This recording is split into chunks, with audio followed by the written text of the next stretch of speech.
Publicly humiliating. The only reason this black bitch is at our table is because my brother's got a fetish. Brett said it loud. Fork down, grin wide. The whole reunion heard it. Faith's jaw locked. Todd, you hear what your brother just said? Todd didn't look up. Just let it go, Faith. Let it go. Let it go? He just called me a fetish in front of your whole family. I said drop it. No. 9 years your family treated me like dirt. I'm done being quiet. Todd stood up. His hand cracked across her face. The sound split the yard like a gunshot. 60 guests. Not one mouth opened.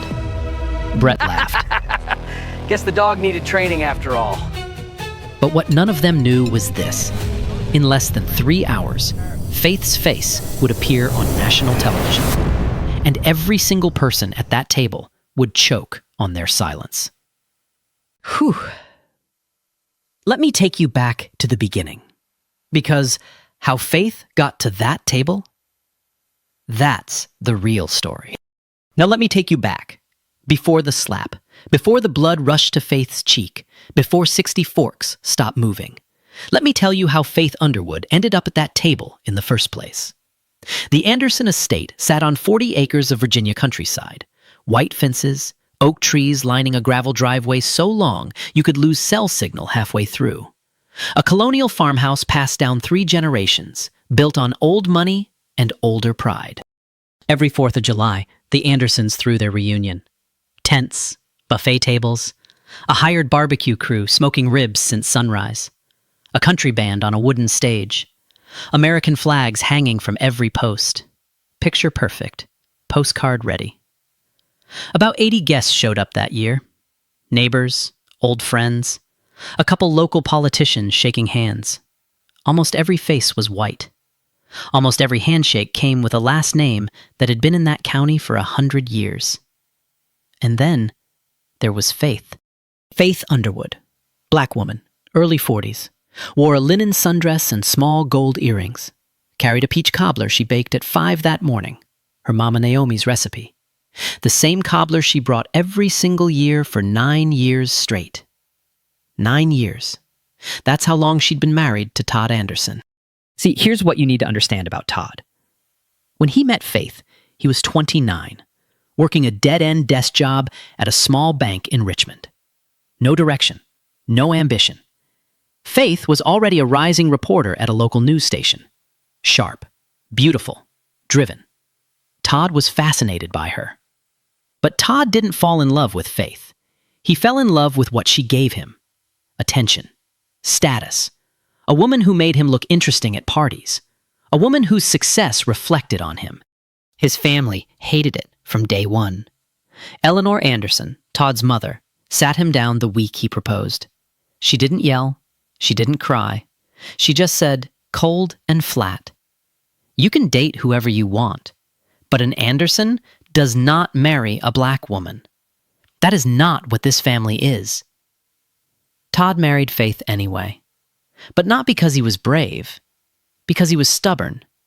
He wanted to prove his mother wrong, not about racism, but about control.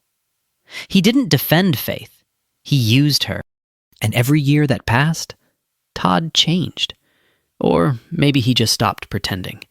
The more Faith's career grew, the smaller Todd felt. She got promoted. He got bitter. She got invited to anchor a weekend segment. He got drunk and told her she was getting too full of herself. She won a regional journalism award. He didn't come to the ceremony. Todd started echoing his family's language. Not the slurs, not yet, but the tone, the little digs. "You're so loud sometimes. Why do you always have to be the center of attention? My mother says you make people uncomfortable." Faith heard what those words really meant. She always did. But she stayed, because she loved the man she married, not the man he was becoming. That morning, the morning of the reunion, Faith stood in the bathroom mirror at 6 a.m. pressing her dress. Todd walked past without saying good morning. She asked if he wanted coffee. He said, "We're already late because of you." They drove 40 minutes in silence. The smell of peach cobbler filled the car. Todd cracked his window like the scent bothered him. When they pulled up the gravel driveway, Faith saw the tents, the flags, the crowd. She took a breath, told herself what she told herself every year. Smile. Be gracious. Leave early. She stepped out of the car, carrying the cobbler with both hands. Todd was already 10 steps ahead, walking toward his brothers. Didn't hold the door. Didn't take the dish. Didn't look back. Faith's mother Naomi arrived 20 minutes later in her old sedan. She wasn't invited by the Andersons. Faith had asked her to come. Naomi stepped out, wearing a floral blouse and flat shoes. She scanned the yard, the white faces, the stiff smiles, the way people's eyes slid past her daughter like she was furniture. Naomi walked straight to Faith, took her hand, squeezed it once. "You don't have to stay long, baby." Faith squeezed back. "I know, Mama." But she didn't leave. Not yet. She had no idea what was coming. The first hit didn't come from a hand. It came from a label, or the lack of one. Buffet time. Eleanor had set up the dessert table herself. Every dish had a little white card in front of it, handwritten, elegant. Eleanor's lemon pound cake, Donna's strawberry trifle, Aunt Ruthie's pecan pie. Faith's peach cobbler sat at the far end of the table. No card, no name. Pushed to the edge like an afterthought. A woman Faith didn't recognize picked up a spoon and leaned over the cobbler. "Oh, this smells amazing. Who made this?" Donna, Brett's wife, walked past and didn't even stop. "I think the caterers brought that one." Faith was standing right there, close enough to touch the table. She spoke up, calm and clear. "Actually, that's mine. It's my mama's recipe." Donna turned around, looked Faith up and down, then smiled, the kind of smile that has teeth but no warmth. "Oh, how ethnic." 2 women behind Donna laughed. Not loud, just enough. Faith felt the heat crawl up her neck. But she didn't react. She never reacted. 9 years of practice. Naomi was watching from a bench under the oak tree. She saw the whole thing. Her hands folded in her lap, her jaw tight. She didn't move. Not because she didn't want to, but because Faith had asked her not to. "Please, Mama, I can handle it," Naomi whispered to herself. "Lord, give me strength."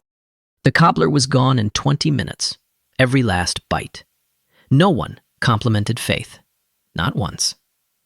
That was the first cut. The second came from Brett. Brett Anderson was the kind of man who said terrible things and called them jokes. He'd learned it from his father, perfected it with age. He stood by the barbecue pit with a Budweiser in one hand and the microphone in the other. The band had handed it to him for the family toast. All right. Welcome, everybody. Another year, another Anderson reunion. The greatest family in Fluvanna County. Cheers, clapping, whistles. Brett grinned. Now, I see a lot of familiar faces out here, and a couple unfamiliar ones. His eyes drifted to Faith, then to Naomi. He didn't say their names. He didn't have to. But hey, that's what America's all about, right? Open doors, even when you didn't open them yourself. More laughter. Faith stood still, her hand around a plastic cup of sweet tea, her knuckles whitening. Brett wasn't done. "You know, I was telling my buddy the other day, Todd's got more diversity in his bedroom than most companies got in their whole building." The crowd erupted. Todd, standing in the circle of men near the smoker, cracked a half smile, didn't say a word. Faith's stomach turned. She looked at the ground, took a breath, then looked back up. Because that's what Faith Underwood did. She looked things in the eye. Brett spotted her staring. He tilted his beer toward her. "Aw, come on now. I'm just playing with you, girl. You know we love having you around. Somebody's got to keep the place colorful." A man next to him nearly spit out his drink, laughing. Faith turned to walk away. As she did, she heard Brett mutter, just loud enough, "Hair like that. I'm surprised she didn't set off the smoke alarm." He was talking about her natural hair, the curls she spent an hour shaping that morning, The curls her mama taught her to love when she was 6 years old. Faith kept walking. Naomi saw her daughter cross the yard, saw the way her shoulders pulled in, the way her steps got quicker. Naomi stood up from the bench, but Faith held up one hand without turning around. A signal. Not yet, Mama. The third cut came from Eleanor. 3 o'clock. Family photo time. Eleanor had hired a professional photographer. She gathered the family in front of the big oak tree, the same tree the Andersons had taken photos under for 3 decades. Everyone shuffled into place. Todd stood in the second row. Faith moved to stand beside him. She smiled, adjusted her dress. Eleanor walked over, not to Faith, to the photographer. She spoke just loud enough for the front row to hear. Let's do the first one with just Andersons. Blood family only. Faith blinked. The photographer looked confused. Ma'am, I thought blood family only. Eleanor's voice was ice wrapped in silk. Faith stepped back. No one told her to. No one had to. Donna nudged her daughter into Faith's spot. Didn't even look at her. Brett called out from the back row. Don't worry, Faith. We'll take one with the help later. This time, somebody gasped. A woman near the edge, one of the neighbors, covered her mouth. But she didn't say anything. None of them did. Faith stood 15 feet away, alone. The camera flashed. The family smiled. She watched her husband pose with the people who had spent 9 years pretending she didn't exist. Naomi walked up behind her daughter, put her hand on her back, said nothing. Because sometimes there are no words. Sometimes all you can do is stand next to someone and let them know they're not invisible. The photo took 2 minutes. It felt like 2 hours. After the photographer finished, Faith pulled Todd behind the old barn, away from the tents, away from the crowd. The smell of rust and damp wood hung in the air. Your mother just kicked me out of the family photo. Todd loosened his collar. She didn't kick you out. She just wanted one with what, Todd? Blood family? I'm your wife. We've been married 9 years. Faith, come on, don't start. Don't start? Brett called me your fetish. He told me I look like the help. Your mother won't even say my name. And you just stand there. Todd's jaw tightened. What do you want me to do? Fight my whole family? I want you to act like I'm your wife. Just once. Todd stepped closer. His voice dropped. That voice Faith had learned to recognize, the one that came before the ugly words. You know what your problem is? You think that little news job makes you somebody. You think reading a teleprompter means people owe you respect. Faith didn't step back. This isn't about my job. It's always about your job. You walk around here like you're better than everyone. My mother sees it. Brett sees it. Everybody sees it. What they see, Todd, is a black woman who doesn't bow her head. And that kills them. Todd's face went red. A vein in his neck pulsed. He pointed his finger an inch from her face. You better watch how you talk to me. Or what? He didn't answer. Not then. He just stared at her. The kind of stare that stores something up for later. Faith had seen it before. She knew what it meant. She walked away from the barn, back toward the tents. Her hands were trembling, not from fear, from rage she couldn't afford to show. Naomi met her halfway across the yard, didn't ask what happened. She could see it. A mother always can. Baby, let's go home. Faith shook her head. Not yet. If I leave now, they win. Naomi held her daughter's face in both hands. Listen to me. You have nothing to prove to these people. Nothing. Faith placed her hands over her mother's. I know, Mama, but I need to prove it to myself. She straightened her dress, lifted her chin, and walked back toward the table. The sun started dropping around 6. The sky turned pink and orange over the Anderson property. Fireflies blinked along the tree line. The band switched to slower songs. Tiki torches were lit around the yard. The smell of citronella mixed with leftover barbecue smoke. It should have been beautiful. It was, if you didn't know what was underneath. Eleanor Anderson stood at the head of the long wooden table, 80 guests seated around her. She tapped a butter knife against her crystal glass. The chatter died down. "I'd like to say a few words." She waited, like she always did, because Eleanor never spoke until she had silence. Total silence. "Every year I stand in this same spot, under these same trees, looking at these same faces. And every year I'm reminded why the Anderson name means something." She paused. Let that land. This family wasn't built overnight. It was built by people who understood something important. That legacy is about blood. It's about who you are, where you come from, what runs through your veins. Faith sat in the middle of the table, Naomi beside her. Faith's hands were flat on the table, still, too still. Eleanor continued. "Family isn't just about who shows up at the table. It's about who belongs at the table. And I'm grateful every single year that the people sitting here tonight understand what it means to carry the Anderson name." She raised her glass. "To bloodline, to tradition, to keeping this family exactly what it's always been." The table erupted. Glasses clinked. "Hear, hear! To the Andersons!" Brett stood up and whooped. Todd nodded and raised his glass. Donna wiped a fake tear from her eye. Faith didn't move. Her glass sat untouched, her eyes locked on Eleanor. Naomi reached under the table and placed her hand over Faith's, a silent plea. Don't. Not here. Not now. But Faith had hit a wall. 9 years of walls. And this one was the last. She stood up. The chair scraped against the flagstone. The sound cut through the clinking glasses like a scratch across a record. People turned. Conversations stopped mid-sentence. Faith's voice came out calm, steady. The voice of a woman who had spent 15 years speaking to cameras, to millions, to power. "Eleanor, I've been coming to this reunion for 9 years. Eleanor lowered her glass. Her smile froze.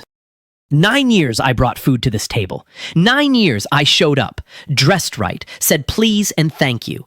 9 years I watched your sons make jokes about my skin.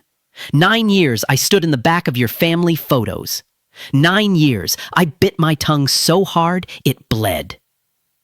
The yard was dead silent. Even the crickets seemed to stop. "That toast you just made? About blood and tradition and who belongs? Every person at this table knows what you meant. You meant me. You've always meant me." Eleanor's jaw tightened. "Faith, this is not the time." "It's never the time. That's the trick, isn't it? There's never a right moment for the black woman to speak. It's always too loud, too angry, too sensitive. 9 years, Eleanor.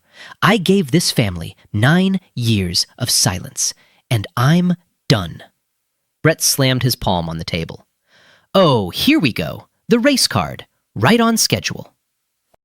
Faith turned to him. "Race card? You called me a fetish 3 hours ago. You told me I looked like the help. You made a joke about my hair setting off the smoke alarm. That's not a card, Brett. That's your whole damn deck." Brett's face twisted. "Watch your mouth, girl." "Or what? You'll call me another slur? Go ahead. You've been rehearsing them all day." The table was frozen. Guests stared at their plates. A woman at the far end quietly put down her napkin and looked at the exit. Todd stood up. His chair didn't scrape. It flew back. His face was dark red. That vein in his neck was back. "That's enough, Faith." Faith turned to him.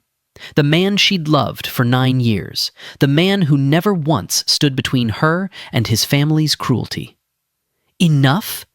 Todd, I haven't even started." "I said that's enough. Sit down." "No. Sit down. Make me." The words hung in the air. Every pair of eyes at that table moved from Faith to Todd, back to Faith, back to Todd. Todd's hand came up fast, open palm, full force, straight across her left cheek. The crack was so loud, a woman at the end of the table dropped her glass. Sweet tea exploded across the white tablecloth like a stain that would never come out. Faith's head snapped to the right, her body swayed. But she didn't fall. Her hand came up slowly to her cheek. She could feel the heat radiating through her fingers. She could taste copper in her mouth. She turned back to face Todd. Slowly, 1 inch at a time, her eyes locked on his. She didn't scream, didn't cry, didn't beg. She just looked at him. And in that look was every dinner she cooked for his family, every insult she swallowed, every night she cried in the bathroom with the faucet running so he wouldn't hear. 60 guests sat frozen, forks midair, mouths open, not one word spoken, not one hand raised, not one person pushed back their chair. Eleanor was the first to move. She set down her glass and said, not to Todd, but to the table, let's all just calm down. Not, are you okay? Not, Todd, what did you do? Just calm down. Manage the scene. Protect the image. Brett leaned back in his chair. She provoked him. Everybody saw that. Donna pulled out her phone, not to call for help, to record. She pointed the camera at Faith, at the black woman with a handprint on her face, not at the man who put it there. A few guests shifted in their seats. One man closed his eyes and shook his head. But he stayed seated. They all stayed seated. Naomi was already on her feet. She crossed the table in 4 steps. She took Faith's hand, gently, firmly, like she was handling something precious and broken at the same time. We're leaving, right now. Faith didn't resist. She let her mother guide her away from the table, away from the tents, away from the flags and the tiki torches and the fireflies. Todd yelled after them. Go ahead, run! You were never one of us anyway. Brett raised his beer. Don't let the gate hit you on the way out, girl. Naomi didn't turn around. Faith didn't either. They walked across the gravel driveway, their shoes crunching with every step. The sound of the party resuming behind them, music starting back up, conversations restarting, glasses clinking again, like nothing happened. They got in the car. Naomi drove. Faith sat in the passenger seat, her hands in her lap. A tear rolled down her cheek and landed on her dress. She didn't wipe it. The peach cobbler dish, empty now, sat on the back seat. They drove in silence for 10 minutes. The Virginia countryside rolled past, dark fields, distant farmhouses, stars blinking through the windshield. Faith's phone buzzed, then again, then 5 times in a row. She ignored it. Naomi glanced at the screen lighting up. Baby, your phone. Faith stared out the window. I don't want to talk to anyone right now. The phone buzzed again, then started ringing. The caller ID read, Carolyn Shaw. Naomi looked at the road, then at her daughter, then at the phone. Sweetheart, that's the 9th time it's gone off. Faith finally looked down. A wall of texts from Carolyn, capital letters, exclamation marks, 4 missed calls. Faith, where are you? Turn on a TV, now! Faith, answer your phone. The announcement went live. The whole country is watching. Faith's breath caught. Nah, I'm sorry, but what? 60 people, 60, watching a man slap his wife, and not one stood up. Not one. Now be honest with yourself. If you were sitting at that table, fork in your hand, would you have said something? Or would you have just kept chewing? Naomi pulled the car onto the shoulder of a dark, 2-lane road, engine still running, headlights cutting through nothing. Read those messages, Faith. Faith picked up her phone. Her hands were still shaking. She scrolled through Carolyn's texts. Then she saw the link. A live broadcast from WNCN. She tapped it. The screen loaded. Bright studio lights. The WNCN anchor desk. Network executive Megan Torres standing behind the podium with the network logo glowing behind her. Megan's voice came through the tiny phone speaker, clear and proud. Tonight, we are thrilled to make a historic announcement. After 15 years of extraordinary journalism, from war zones to the halls of Congress, we are naming Faith Underwood as the new lead primetime anchor of Washington National Cable News. Faith stopped breathing. Faith becomes the first black woman to hold this position in our network's 30-year history. Her courage, her integrity, and her voice represent everything this network stands for. A highlight reel played. Faith reporting from a hurricane aftermath, wind tearing at her jacket. Faith interviewing a senator, eyes sharp, questions sharper. Faith on a podium, accepting a journalism award. 15 years of work compressed into 90 seconds. Naomi's hand flew to her mouth.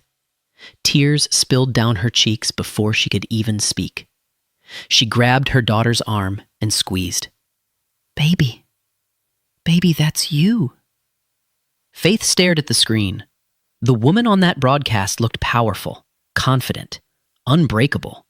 Faith touched her own cheek, still hot, still swollen from Todd's hand, and looked at that woman on the screen and couldn't connect the two. But they were the same woman. They had always been the same woman. Her phone rang. Carolyn. Faith, oh my God, where are you? The whole country just saw your face. Every network is picking it up. You're trending #1 on every platform right now. Faith's voice cracked, just barely. Carolyn, something happened tonight. What? What happened? Not now. I'll tell you everything. But I need to make a call first. She hung up, sat still for 5 seconds, then dialed the Fluvanna County Sheriff's Office. I'd like to report a domestic assault. Now let me take you back to the Anderson property. Because what happened there in the next 15 minutes is something no one in that family will ever forget. The living room of the Anderson farmhouse had a 65-inch TV mounted over the fireplace. It was always on during reunions, usually tuned to a baseball game or a rerun nobody watched. Background noise. But someone had switched it to WNCN. Maybe by accident. Maybe not. It didn't matter. What mattered is what was on that screen. Faith Underwood's face. 10 times bigger than life. A cousin noticed first. He was walking past the living room with a plate of ribs. He stopped, stared, then called out to the porch. Y'all might want to come see this.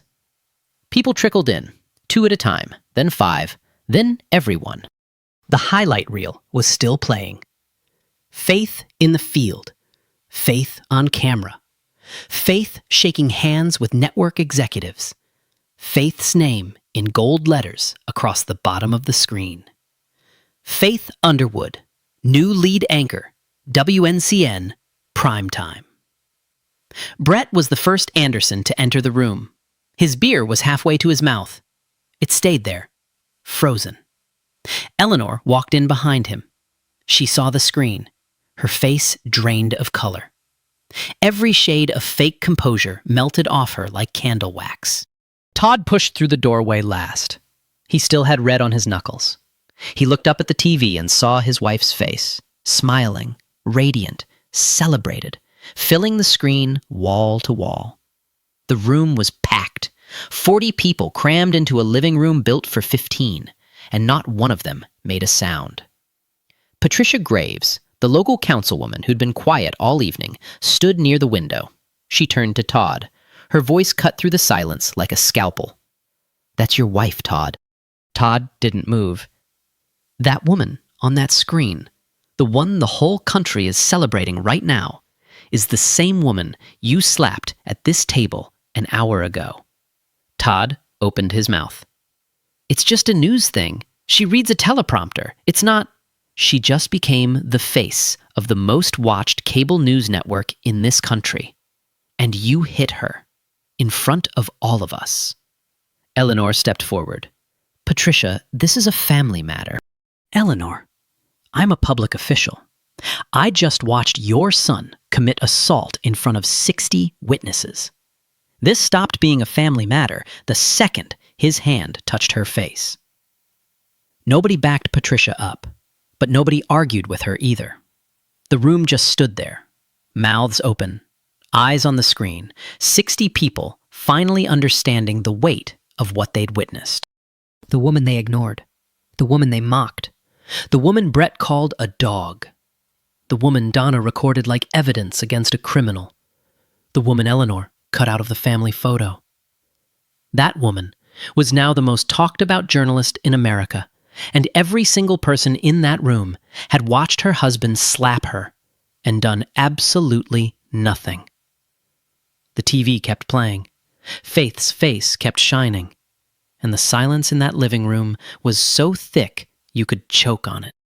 The red and blue lights came 22 minutes later. 2 patrol cars rolled up the Anderson driveway, gravel popping under the tires, headlights sweeping across the yard like searchlights. The country band had already packed up. The tiki torches were burning low. Half the buffet was covered in plastic wrap. The reunion was dead. It just didn't know it yet. Deputy Ray Combs stepped out first. Tall, calm. A man who'd been doing this job for 19 years and had learned to read a scene before anyone said a word. He read this one in 3 seconds. Torn tablecloth, broken glass still on the flagstone, a crowd of people standing around with the look of folks who'd seen something they wished they hadn't. We received a domestic assault report from this address. I'm looking for Todd Anderson. Brett stepped forward, arms crossed, chest puffed.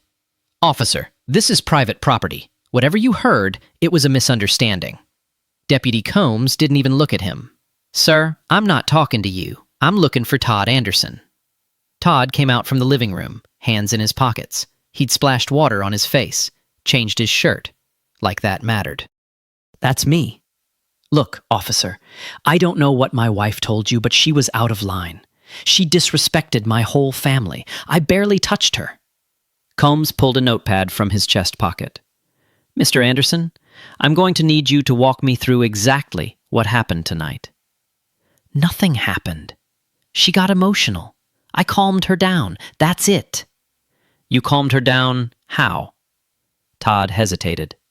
1 second too long. She was yelling, and Did you strike your wife, Mr. Anderson? It wasn't like that. Deputy Combs turned to the guests. I need witnesses. Anyone willing to give a statement about what they saw tonight, please stay. Everyone else, I need you off the property. Most of the Anderson family clammed up, eyes on the ground, mumbled excuses. I didn't really see. It happened so fast. I was inside. 9 years of silence didn't break just because the cops showed up. But Patricia Graves walked straight to Combs. I'll give a full statement. I saw the entire thing. 2 other guests, a retired school teacher and her husband from the neighboring county, stepped forward. We saw it too. All of it. Then came the evidence nobody expected. Combs turned to the crowd. Does anyone have video footage of the incident? Silence. Shuffling feet. Then a voice from the back. Donna does. It was a teenage cousin, 15 years old, sitting on the porch railing with her phone in her hand. She pointed straight at Donna Anderson. She was recording the whole time. I saw her. Donna's face went white. I wasn't... That was just... Ma'am, I need to see that video. Donna looked at Brett. Brett looked at Eleanor. Eleanor looked at the ground. Ma'am, the video. Donna unlocked her phone with trembling fingers, handed it over. Deputy Combs pressed play. The screen showed Faith standing at the table, speaking, then Todd standing up, then the slap. Clear, loud, undeniable. The camera didn't shake. Donna had held it perfectly steady. She'd been filming Faith like a target. Instead, she'd captured the crime. Combs handed the phone to his partner. Bag that as evidence. He turned to Todd. Todd Anderson, you're under arrest for domestic assault. Turn around and put your hands behind your back. Todd's mouth opened. You can't. This is my family's property. My mother. Turn around, Mr. Anderson. The handcuffs clicked. One wrist, then the other. The sound was small, but it echoed across the yard like a church bell. Brett charged forward. This is bullshit. I'm calling our lawyer. You can't just... Sir, step back or you'll be joining him. Brett stopped. Eleanor collapsed into a chair. Not from grief, from embarrassment. Her hands covered her face. Not to cry, but to hide. The neighbors were watching. The councilwoman was watching. The world she'd built, the name, the legacy, the bloodline speech, was crumbling in real time. Todd was walked across the yard to the patrol car, past the buffet table, past the empty dance floor, past the family photo spot under the oak tree, the photo Faith wasn't allowed in. Before Combs put him in the car, Todd turned his head. His last words were aimed at no one and everyone. "This is her fault. She humiliated me." Combs opened the back door, paused, looked Todd dead in the eye. "Sir, you humiliated yourself." The door shut. The car pulled down the gravel driveway, red and blue lights fading between the oak trees until they disappeared. Patricia Graves collected her purse, walked past Eleanor without a word, stopped at the edge of the yard, and turned around. "Eleanor, your son committed assault on camera. The only thing destroyed tonight is the lie that this family was ever what you pretended it was." She left. Others followed, one by one. Some shook their heads. 2 women stopped to apologize to Naomi's empty chair, as if the gesture mattered now. Within 30 minutes, the Anderson property was empty. Tiki torches still flickering. Flags still hanging. Plates of food no one would eat. A tablecloth stained with sweet tea that would never wash out. The Andersons stood alone on their 40 acres, surrounded by nothing but the mess they made. The video hit the internet before Todd's mugshot was even taken. Someone at the reunion, no one ever confirmed who, had airdropped Donna's footage to their own phone before the cops bagged it. By midnight, it was on Twitter. By 2 a.m., it was on every platform that existed. The clip was 41 seconds long. That's all it took. 41 seconds of a man slapping his wife at a 4th of July family reunion. 41 seconds of 60 people doing nothing. 41 seconds that set the entire country on fire. By sunrise, the video had 6 million views. By noon the next day, 20 million. By the end of the week, the numbers stopped mattering. Everyone had seen it. Everyone. The headline wrote itself. Every outlet ran some version of the same story. Newly announced national anchor assaulted by husband at family reunion on the same day her historic appointment was broadcast live. The irony was too sharp, too perfect, too painful to ignore. The hashtag came next. Hashtag Stand With Faith. It started trending at 6 a.m. and didn't stop for 11 days. Domestic violence organizations shared it. Civil rights groups shared it. Senators shared it. Athletes shared it. By Wednesday, it had been posted over 4 million times. WNCN covered the story the way Faith would have wanted, with integrity. No sensationalism, no exploitation. Carolyn Shaw anchored the segment herself. She sat behind the desk Faith was supposed to be sitting at and spoke directly into the camera. The woman you're about to see in this video is my colleague, my friend, and as of last night, the new lead anchor of this network. What happened to her is not entertainment. It is not gossip. It is a story about what happens when racism and domestic violence meet in plain sight, and 60 people choose to look the other way. Carolyn didn't cry on air, but her voice broke once, just once, on the word friend. And that was enough. 4 days after the reunion, Faith sat in the WNCN studio. Not behind the anchor desk. Not yet. She sat in a single chair in front of a plain background. One camera, no teleprompter, no script. Just her face, her voice, and the truth. My name is Faith Underwood. Most of you know me as a journalist. But this week, I became a headline. And I want to tell you my story. Not the version that went viral, but the full one. She spoke for 8 minutes. No cuts, no edits. 8 straight minutes of a woman reclaiming her own narrative. She talked about the 9 years, the cobbler without a label, the family photos she was cut from, the jokes about her skin, her hair, her worth. She talked about the silence, Todd's silence, the family's silence, the silence of people who knew better but chose comfort over courage. She talked about the slap. Not with anger, not with tears, with precision, the way a journalist talks about facts. My husband hit me in front of his entire family. No one intervened. His brother laughed. His mother told everyone to calm down. His sister-in-law recorded me, not to help, but to humiliate. That is what silence looks like. That is what complicity looks like. Then she said the words that became the most replayed clip of the year. I am filing for divorce. I am pressing full charges, and I am not asking for sympathy. I am asking for accountability.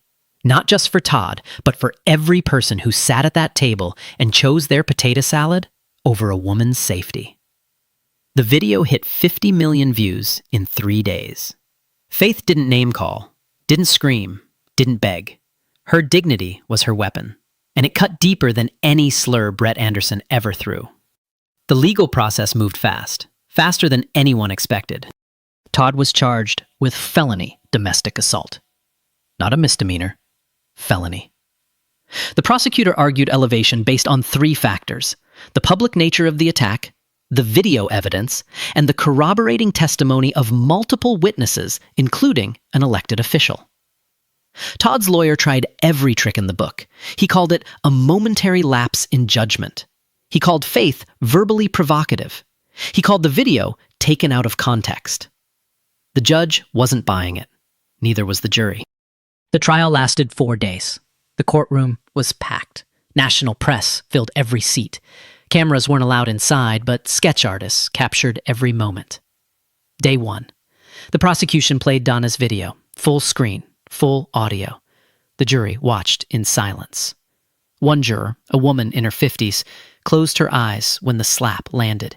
She didn't open them again for 10 seconds. Day 2. Faith took the stand. She wore a navy blazer and no jewelry. She answered every question the same way she delivered the news. Calm, precise, devastating. The defense attorney tried to rattle her. Isn't it true you were shouting at your husband's family? Isn't it true you provoked the altercation? Faith looked at him. I stood up at a dinner table and told the truth. If that's a provocation, then every journalist in this country is guilty. The courtroom erupted. The judge called for order, but the damage was done. The defense had nothing. Day 3, Todd took the stand. His lawyer had coached him, told him to stay calm, show remorse, say the right words. It lasted 11 minutes. Under cross-examination, the prosecutor asked one simple question. Mr. Anderson, do you believe your wife belongs in your family? Todd paused. Too long. His mouth opened, closed, opened again. It's complicated. My family has traditions, and yes or no, Mr. Anderson, does your wife belong in your family? Todd looked at his mother in the gallery, then at Brett, then at his lawyer, then back at the prosecutor. It's not that simple. The jury saw everything they needed to see. Day 4. Verdict. Guilty. Felony domestic assault. The sentence? 36 months in state prison. Mandatory anger management. Mandatory racial sensitivity counseling upon release. A permanent restraining order against any contact with Faith Underwood. The judge's closing statement made the evening news on every channel in the country. This court recognizes that the defendant's actions were not isolated. They were the product of an environment that tolerated contempt, that normalized exclusion, that enabled cruelty. This family chose silence when they should have chosen decency. The law does not look away, even when a family decides to. Todd was escorted out in handcuffs. He didn't look at the cameras. He didn't look at his mother. He looked at the floor. The same floor Faith had stared at for 9 years. The Andersons didn't survive the aftermath. Todd's employer, a regional financial firm in Richmond, terminated him within 48 hours of the verdict. Eleanor was quietly removed from the board of the Fluvanna County Women's Charitable Foundation. 15 years of chairmanship erased with a single vote. Brett's two remaining business partners pulled out of a commercial real estate deal worth $800,000. They didn't give a reason. They didn't need to. Eleanor gave one interview, a local newspaper. She called the trial a media circus and said her son was a good man who made a mistake. The interview went viral for all the wrong reasons. The comments section had to be shut down within an hour. Brett was recognized at a business luncheon the following month. A woman at the next table pointed at him and said loud enough for the room to hear, "That's the guy from the video, the one who called her a dog." Brett left before his food arrived. He didn't go back. The Anderson name, once the pride of Fluvanna County, became the thing people whispered about at gas stations and grocery stores. Not with respect, not with fear, with shame. 40 acres, white fences, oak trees, a house passed down 3 generations, and none of it could protect them from 41 seconds of truth. 6 months later, Faith Underwood sat in a makeup chair at the WNCN studio in Washington, D.C. A stylist brushed powder across her cheekbones, the same cheekbones that once burned red under Todd Anderson's hand. An audio tech clipped a microphone to her lapel. A producer counted down in her earpiece. 90 seconds to air, Faith. She looked at herself in the monitor. Navy blazer, gold earrings, hair, her natural curls, styled exactly the way she wanted. Not for anyone else. For her. The ratings were in. Faith's first 3 months as lead anchor had broken every record WNCN had set in 30 years. Viewership up 31%. Demographics shifted, younger, more diverse, more engaged. Advertisers were fighting for slots. The network had never been stronger. But the numbers weren't the story. Faith was the story. Her first major series as lead anchor was a 6-part investigative report called Behind Closed Doors. It examined domestic violence in affluent communities, the kind that hides behind money and manners and family names, the kind that gets excused at dinner tables and covered up in living rooms, the kind Faith knew from the inside. The series was nominated for 3 journalism awards before it even finished airing. Faith had moved into her own apartment in Georgetown. Small, clean, bright. Bookshelves on every wall. Photos of her mother on the mantel. A kitchen that smelled like peach cobbler on Sunday mornings. No screaming. No silence that meant something worse than screaming. No walking on eggshells across someone else's house. Just peace. Real, earned, hard-won peace. The divorce was finalized 8 weeks after the verdict. Faith didn't ask for anything. Not the house, not the car, not a cent of Anderson money. She walked away clean. The only thing she took was her name. The name she was born with. The name that was now on every screen in America. Underwood. She started a foundation, the Underwood Initiative. It provided legal aid, career counseling, and emergency housing for women leaving abusive relationships. In its first 4 months, it helped over 200 women. The waiting list had 3 times that number. Faith didn't talk about Todd in interviews anymore. She didn't need to. The verdict spoke. The video spoke. The 36 months spoke. What she talked about was the silence. The 60 people at that table, the forks that kept moving, the eyes that looked away. "Abusers don't scare me," she told one interviewer. "I married one. I survived one. What scares me is the room full of people who watched and did nothing. Because that room is everywhere. That table is in every family. And until we stop treating silence like politeness, nothing changes." Naomi watched every broadcast, every single one. From her living room in Richmond, in her old recliner, with a cup of tea going cold on the side table because she forgot about it the second Faith appeared on screen. Every night, after the show ended, Naomi called. Sometimes they talked for an hour, sometimes just 5 minutes. Sometimes Naomi just said, "You did good tonight, baby." And that was enough.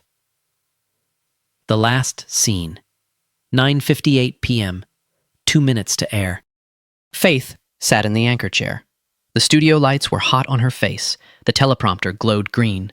The camera operator held up 5 fingers, then 4, 3, 2. Faith took one breath. In that half second, she saw it.